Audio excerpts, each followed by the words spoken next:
ప్రజాని గళం ప్రజాబలం AR5 news కి స్వాగతం. శ్రీ సత్యసాయి జిల్లా ఎస్పీ రత్న ఆదేశాల మేరకు పెనుగొండ డీఎస్పీ ఆర్ల శ్రీనివాసులు ఆధ్వర్యంలో సీఐ యుగంధర్, ఎస్ఐలు రాజేష్, రంగడు యాదవ్ బృందాలుగా ఏర్పడి చోరీ కేసును 48 గంటల్లో ఛేదించారు. చోరీకి పాల్పడిన ఒకరిని అరెస్టు చేసి 15 లక్షల రూపాయలకు పైగా విలువగల ఒక కారు, ఎల్ఈడీ టీవీ, ఒక యూపీఎస్ ఇన్వర్టర్ మరియు ఒక బ్యాటరీ స్వాధీనం చేసుకున్నారు. ఆదివారం Penugonda DSP Arla Srinivasulu, Gorantla CI బోయశేఖర్, Penugonda CI యుగంధర్తో కలిసి విలేకరుల సమావేశంలో వివరాలు వెల్లడించారు. ఈ సందర్భంగా ఒక కియా క్యారెన్స్ కారు, సుమారు 14,70,000 రూపాయలు, 2 ఎల్ఈడీ టీవీలు, 2 ఇన్వర్టర్, యూపీఎస్, 3 బ్యాటరీలు గోరంట్ల మండలంలోని మిషన్ తాండా సమీపాన గల Kubera hills Hong Kong holiday Koreans hotel వద్ద 8వ తేదీ గురువారం రాత్రి గుర్తు తెలియని దుండగులు నేరస్థలం నుండి కియా కారును దొంగలించడం జరిగిందని హోటల్ మేనేజర్ శ్రీకాంత్ నాయక్ ఫిర్యాదు మేరకు 10వ తేదీన శనివారం గోరంట్ల పోలీస్ స్టేషన్లో కేసు నమోదు చేయడం జరిగిందన్నారు. జిల్లా ఎస్పీ వి రత్న ఆదేశాల మేరకు పెనుగొండ డీఎస్పీ ఆర్ల శ్రీనివాసులు పర్యవేక్షణలో Gorantla incharge CI Yugandhar, Penukonda SI Rajesh, Kia SI Rangadu Yadav, Gorantla ASI Maddileti, HC Ramanayak, Somandepalli HC Adinarayana, సిబ్బంది, పోలీసులు, గంగాధర్, దస్తగిరి, వెంకటేష్, వసంత నాయకులు బృందాలుగా ఏర్పడి రాబడిన సమాచారం మేరకు గోరంట్ల చిలమత్తూరు సరిహద్దు గ్రామమైన శెట్టిపల్లి గ్రామ సమీపంలో పెద్ద మనుషుల సమక్షంలో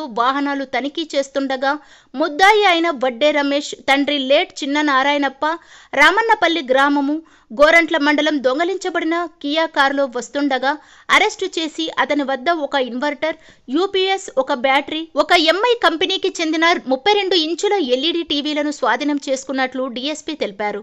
నేరానికి గల కారణం నేరస్తుడైన వడ్డే రమేష్ 2018 నుండి హాంకాంగ్ హాలిడే కొరియన్ హోటల్ నందు డ్రైవర్గా పనిచేస్తుండగా తొలగించారని, గత 4 నెలల క్రితం సదరు హోటల్ కర్ణాటక రాష్ట్రం దేవనహల్లిలో కూడా ఒక బ్రాంచ్ ఉన్నదని, ఇప్పటికీ సుమారు 4 నెలల క్రితం హోటల్ నందు కొరియన్ కొన్ని వస్తువులు దొంగలించి 4 రోజుల పాటు పనికి రాకుండా ఉండేవాడని, తరువాత వడ్డే రమేష్ ని డ్రైవర్గా తీసివేయడం జరిగిందన్నారు. వడ్డే రమేష్ హోటల్ గురించి పూర్తి అవగాహన ఉందన్నారు. అనంతరం కియా సెల్టోస్ కారు అద్దాలు పగలకొట్టినాడని, 20వ తేదీన రాత్రి హోటల్లోకి చొరబడి సుమారు 80,000 రూపాయల విలువ గల 2 ఎల్ఈడీ టీవీలు, 2 ఇన్వర్టర్, యూపీఎస్, 3 బ్యాటరీలు దొంగిలించినాడని, తరువాత ఆగస్టు నెల 8వ తేదీ రాత్రి అదే హోటల్లోకి చొరబడి సుమారు 14,70,000 రూపాయలు విలువ చేయు ఒక కియా క్యారెన్స్ కారును దొంగిలించినాడని, సదరు నేరం జరుగుతున్న సమయంలో తన బంధువు అయిన వినోద్తో కలిసి నేరంలు చేయడం జరిగిందన్నారు.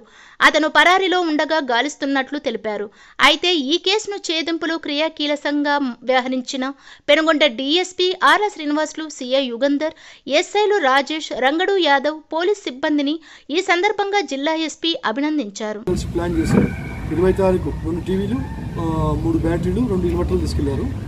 తర్వాత 8వ తారీఖు కారు తీసుకెళ్లారు.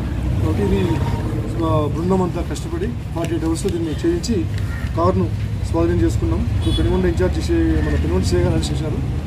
అన్ని లీగల్గా అన్ని ఫార్మాలిటీస్ పూర్తి చేసి చట్ట ప్రకారం కోర్టులో ప్రొడ్యూస్ చేయడం జరుగుతుంది. ఎక్కడ పట్టుకున్నారు? అది బుద్ధి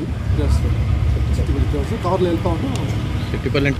ఒక టీవీ ప్రెస్ క్లియర్ ఇచ్చాము, చేసుకున్నాము. ఇంకొక పరారులు నిధులు పరారులో ఉన్నారు, అతను కూడా త్వరలో అరెస్ట్ చేస్తాము. ఇప్పుడు ఇటువంటి క్యారెక్టర్ ఉండే వాళ్ళపైన సస్పెక్ట్ షీట్ ఓపెన్ చేస్తాం. డెఫినెట్గా ఖచ్చితంగా ఉంటాం. ఎందుకంటే ఇటువంటి క్యారెక్టర్ వాళ్ళపైన మళ్ళీ ఫర్దర్గా రిపీట్ చేయకుండా ఉండడానికి సస్పెక్ట్ షీట్ పక్కా ఓపెన్ చేస్తాము.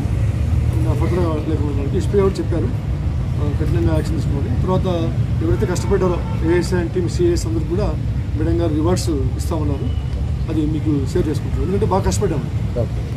నేను సిఐలు ఇద్దరు, తర్వాత ఎస్ఐలు వెంటబడి చేయడంతో ఇది త్వరగా డిటెక్ట్ అయ్యింది. ఇప్పటి నుంచి ఇట్లే ఉంటుంది సిస్టమ్ అంతా. ఏదైనా నేరమైనా వదిలిపెట్టే ప్రసక్తి లేదు. నేరస్తులు వెంటబడి వాళ్ళను డెఫినెట్గా ఐడెంటిఫై చేస్తాం.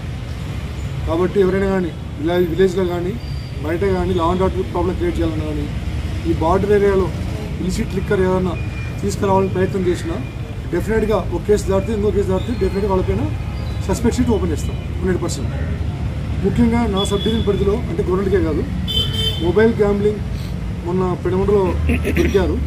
ఫర్దర్గా అటువంటి ఇన్సిడెంట్ జరగకుండా ఎవరైనా కానీ మేమంతా అంచనా వేస్తున్నాం. ఎక్కడెక్కడ ఎవరు చేస్తున్నారు, బయట జిల్లా నుంచి వస్తున్నారా, బయట ప్లేస్ నుంచి వస్తున్నారని వాళ్ళని కూడా స్పేర్ చేసే ప్రసక్తి లేదు. వాళ్ళపైన కూడా సస్పెక్ట్ షీట్లు ఓపెన్ చేస్తాం. ఆల్రెడీ రికార్డులు ఉండే వాళ్ళపైన లేకపోతే వాళ్ళపైన చేస్తాం. ఫర్దర్గా ఎటువంటి కేసులు నమోదైనా వాళ్ళని కూడా ఉపేక్షించే ప్రసక్తి లేదు. మెయిన్ ఆర్గనైజ్డ్ గ్యాంబ్లింగ్ అంటే కార్లు తీసుకుని గో పోలీస్కి వెళ్ళిపోయి ఒక గంట సేపు ఇక్కడ ఒక గంట సేపు ఇక్కడ స్టేట్ బార్డర్ డిస్ట్రిక్ట్ బార్డర్ అని చెప్పేసి మారుతూ ఉంటారు కదా, వాళ్ళ మీద మేము కన్ను పెట్టినాం. డెఫినెట్గా ఎక్కడి వారైనా వాళ్ళని వదిలిపెట్టే ప్రసక్తి లేదు. డెఫినెట్గా వాళ్ళ మీద అన్ని కోణాల్లో ఆలోచిస్తున్నాం. డెఫినెట్గా వాళ్ళని ఐడెంటిఫై చేసి వదిలిపెట్టే ప్రసక్తి లేదు. ఆ కేసు అయిపోయింది అనుకోలేదు, వాళ్ళపైన సస్పెక్ట్ షీట్ ఓపెన్ చేస్తే వాళ్ళపైన ట్రాకింగ్ ఉంటుంది ఎక్కడున్నా కానీ. సపోజ్ ఇక్కడ ఓపెన్ చేస్తాం, హిందూపూర్ ఉంటాడు, అక్కడ కూడా పంపిస్తాం. వాళ్ళు వాచ్ చేస్తుంటారు వాళ్ళ మూమెంట్స్. అనంతపూర్లో ఉంటాడు, వాళ్ళ పైన వాచ్ చేస్తుంటారు. కాబట్టి ఇవన్నీ కూడా దృష్టిలో పెట్టుకొని ఎవరైనా కానీ ఇటువంటి చర్యలు పాల్పడాలని భావిస్తే మాత్రం డెఫినెట్గా జాగ్రత్త పడాల్సిందే. వాళ్ళపైన కఠిన చర్యలు తీసుకొని చెప్తాం.